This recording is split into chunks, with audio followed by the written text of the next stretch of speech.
If I could have your attention here, we'll go ahead and continue on with our Monster Energy NASCAR Cup Series driver media availabilities. We're joined now by last week's winner at Texas Motor Speedway and the 2019 Daytona 500 champion, Denny Hamlin, driver of the number 11 FedEx Freight Toyota for Joe Gibbs Racing. We'll go ahead and open it up to questions. If you raise your hand, we'll get a mic to you. We'll start right here with Kelly and then go to Nate.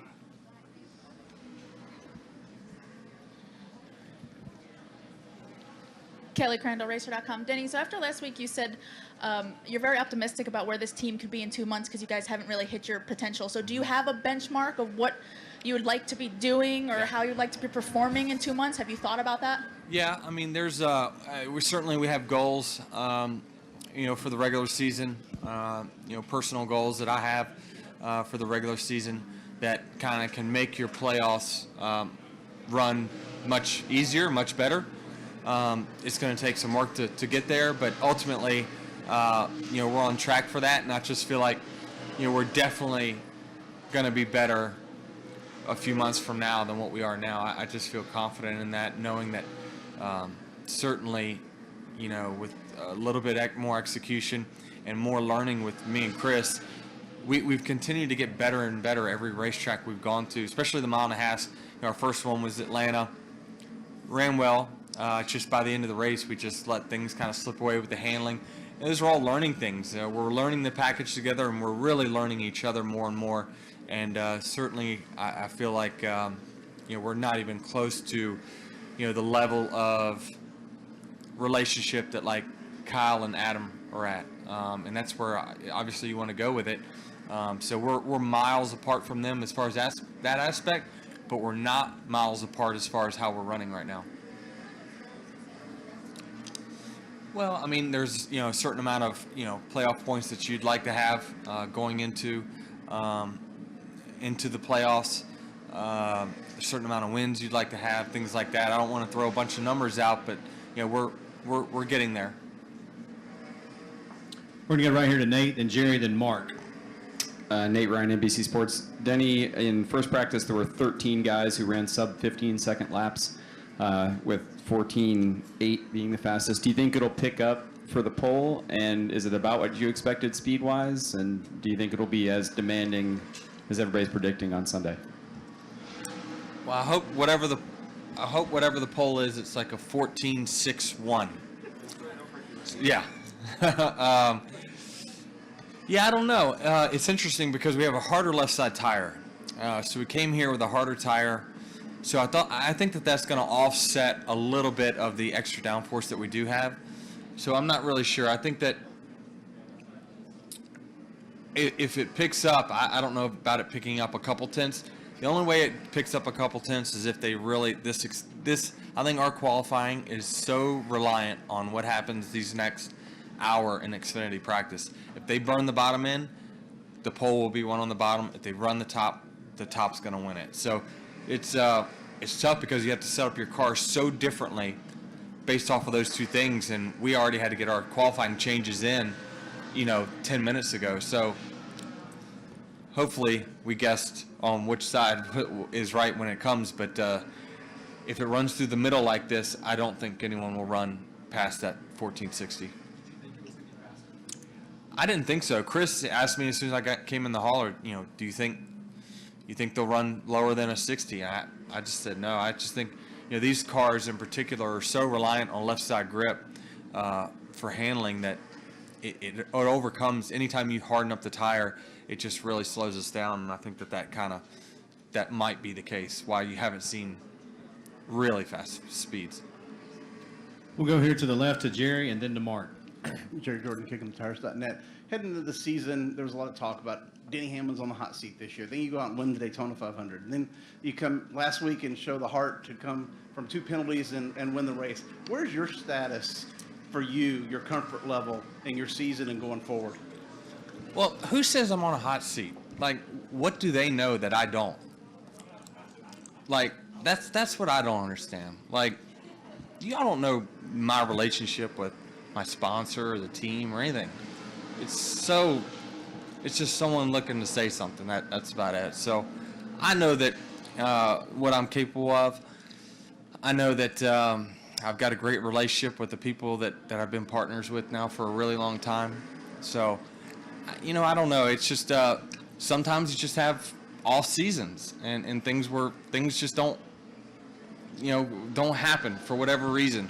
And the sport's greatest drivers have had those seasons before, but I never really let my confidence get down in the whole thing. I just have been patient and waiting on it to kind of turn. And I think that, Chris has come in with a little bit different philosophy on, how we do things. And I think that it's certainly, forced me to change a few things in the way that I do things. And I think that, some of those have been a positive thing for me. So I've never once thought that someone could go out there and do a better job that I could in my own car. So we're obviously turning the corner this year. We have a good start. It is still very early, so you can't just say everything's great. Certainly last week was an evidence of that. We won the race, but we had some shortfalls in the middle of that race that we're still trying to work through, and that's why I'm confident that if we can still have those kind of results with those kind of shortfalls, that we're a team that can battle back. And once we do have clean races, we're going to have dominant races, and that's what I really want. We'll go here to the far right to Mark, then to Lee and Ben. Mark Garrow, PRN. Denny, just looking ahead to Richmond next week, 3 wins there. Basically, in the last, 5 races, you've almost been an automatic top 5. Confidence level to win there again, and what's it mean to you to be At what track? I'm sorry. Richmond. Yeah. And what it means to you to be successful at Richmond. Yeah, I love the racetrack. It's just because I've watched so many laps around that track. It's just a track that I know what I'm looking for when I get there. Certainly, last year was a little tough in the playoff race, not running well, and that probably was the spiral that ended everything. But yeah, it's just a track that I go there confident in.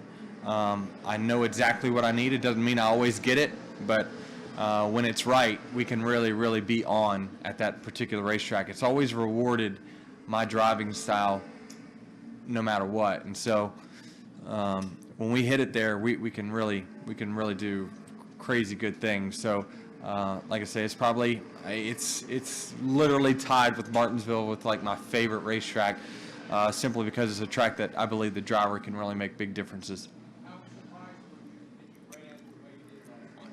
Yeah, I was really surprised, and the reason that we were surprised the way we struggled there in the fall was that we went there and tested, and I can tell you, leaving that test, I was not confident at all, and that we were going to run good. I didn't feel it.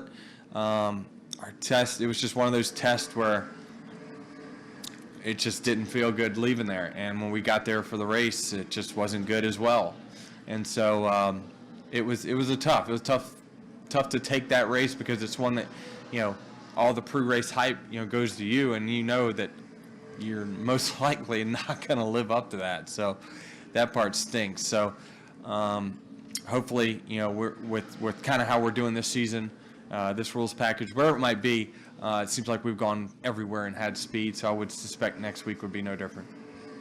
We'll go right up front here to Lee and then Ben. Lee Spencer, RacingVoice.com. What is it about Gabehart? Because over here. I don't know where here is. Sorry. Oh, sorry. No, it's all right. What is it about Gabehart? I mean, he seems to be intense. Mike Ford was intense. I mean, you've gone through, a bunch of crew chiefs. Mm-hmm. What is it about him that's going to make the difference? Because you haven't been to the championship 4 since 2014, and clearly that's the goal. Because right. To win the championship, you got to get to Homestead. Yeah, I mean that's the end goal, right? Because everyone can tell you a championship is their goal, but really their goal is to get in the championship 4 and then let circumstances go from there. They'll try to get as prepared as they can, but you just can't say you're going to win the championship. Heck, and even the 20th race of this season, because it all boils down to one race, and we've seen guys that dominate that race and not even win and finish terrible in the points. So it's you got to get to Homestead, and to do that, you have to run good through the whole regular season, or else you're going to have to win in those last 3 races. So I would say what Chris has brought is just a different way of doing things. I don't know how to explain it without just telling people what he does, but it's just he's really prepared. He gets me ready. Yeah, I mean, I've seen prepared crew chiefs before, and all of my crew chiefs have been very, very prepared. Wheels did a great job preparing, but sometimes just someone that has a different way of doing things adapts better to you or your race team, or maybe we just got our cars faster. I don't know what it is exactly, but certainly when I go into a race weekend, I'm confident that the plan he puts out, I need to go out there and execute that plan. And he does a good job of getting all that stuff together. And so I'd say that's been the biggest thing, is that we're more ready now for things that get thrown our way than what we probably ever have been. We'll go to the right front here, Denny, to Ben, and we'll finish up with Woody. Denny, Ben White with the Lexington Dispatch newspaper. I'm a little early here, but I'm doing a feature on Father's Day. I'd like to know how much of an influence your dad had on your racing career, and I want to throw possibly Joe Gibbs into that as well a little bit, just because I know you've been with Joe a long time. So just if you give me some perspective on how they've helped your career. Well, I mean, I think if you ask any of the drivers, their dad is just like, most of them will say their dad was the driving force behind them being here. It wasn't because it was what my dad wanted to do, it was what I wanted to do. He was just there to support it. And obviously having a regular job at a trailer shop, his means could only take us so far. So, the thing that I am just so in awe of is that, the love for his son took him way beyond his financial means. And, if things wouldn't have worked out, we would have been in major financial trouble, just as a family. You can only take out so many mortgages and only default so many times before you have nothing. And so they took major risk and really they took a path to my success that I would never encourage anyone to ever take, because the risk is just too big. But they took it. They spent every nickel that they had in savings, and said, he's not winning in the junk equipment that he's got, so we have to spend everything in our savings to get him a new race car, new late model car. And that just set off the chain of events. You start and then winning in your own equipment. The bigger owners see that and it's like, wow, we thought he stunk, and actually maybe he's okay. And then they give me an opportunity in their car, and you go out and you win 25 out of 35 races in a year. And it just sets off the chain of events of, like, then you get noticed by some short track scene or, magazines. Next thing you know, the Gibbs family kind of sees it, and people within the Gibbs family that are in short track racing know about you, and it gets you that opportunity at the test. And it really sets off a chain of events that I think every day of, like, if one thing wouldn't have happened in this whole process, I would just be working at my dad's trailer shop right now. And I was okay with that. I liked going to work there. It's something that I really enjoyed doing because I got to do it with my dad. We showed up every day, and we would raise hell at each other, but we ran a business together, and that was really, really fun for me. So when I got to this level, I would say it kind of split us apart a little bit because, you don't like traveling as much and things like that. So, my biggest hurdle has been keeping that relationship as good as it has, because knowing that, he risked it all for me to get here. Denny, we're going to go ahead and wrap it up there. Thank right. you, and good luck this Thank you. weekend.